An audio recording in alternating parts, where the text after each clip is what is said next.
సహోదరులను పరలోకమందు నా తండ్రి చిత్తము చొప్పున చెయ్యవాడే నా సహోదరుడు, నా సహోదరి, నా తల్లి అన్నాడు. ఇప్పుడు యేసు ప్రభు మాటలు ఏమన్నా చెప్పండి. యేసు ప్రభు ప్రసంగం చేస్తాడు ఇలాగా నిలబడి. అప్పుడు ఒక ఆయన వచ్చాడు, ఇదిగో మీ అమ్మగారు వచ్చారండి యేసు ప్రభు వారు, మీ సహోదరులు అంటే యేసు ప్రభు తమ్ముళ్ళు కూడా వచ్చారని చెప్తున్నాడు.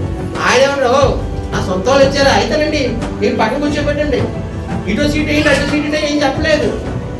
మొగమాట లేకుండా చెప్పాడు యేసు ప్రభు. మొగమాట ఉండదు ఇంకా అసలు, ఆయన మాటల్లో మొగమాట ఉండదు, చాలా ధైర్యంగా మాట్లాడతాడు. ఏమి మాట్లాడంటే తల్లి లెక్క చేయలేదు, అలాగని తోడబుట్టుకు తమ్ముళ్ళు కూడా లెక్క చేయలేదు.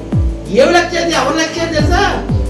చేపలు పట్టుకుని కామర్లే వాళ్ళ శిష్యుల వైపు దేని చూసి ఇలా అన్నాడు, వీళ్ళే తల్లిని పక్కన పెట్టాడు, తమ్ముళ్ళని పక్కన పెట్టాడు.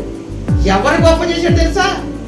ఎవరు నా తల్లి, ఎవరు నా సహోదరులు, వీళ్ళు కాదు.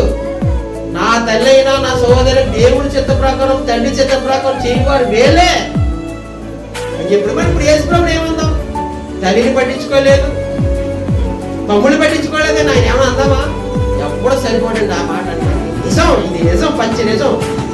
మీకు ఒక అర్థం ఉంటుంది, సంఘం అంటే, సంఘంలో సభ్యత్వం అంటే మీకు ఎవరికి అర్థం కాకే మీరు సంఘాన్ని ఎలాగ తక్కువ చేసుకుంటారు, చాలా తక్కువ చేసుకుంటారు. సంఘం అంటే ఏంటనుకున్నాము, ఎప్పుడు ఉండేవారు మనమే.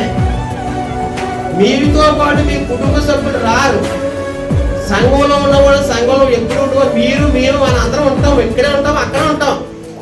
అందుకే సంఘాన్ని మానేయకుండా రండి రండి రండి పిలిస్తే మీకు అసలు లెక్కలేదనం. నిజమండి, నిజంగా వాస్తవానికి మన వాళ్ళు ఎవరో కాదు, మన సొంతం కాదండి.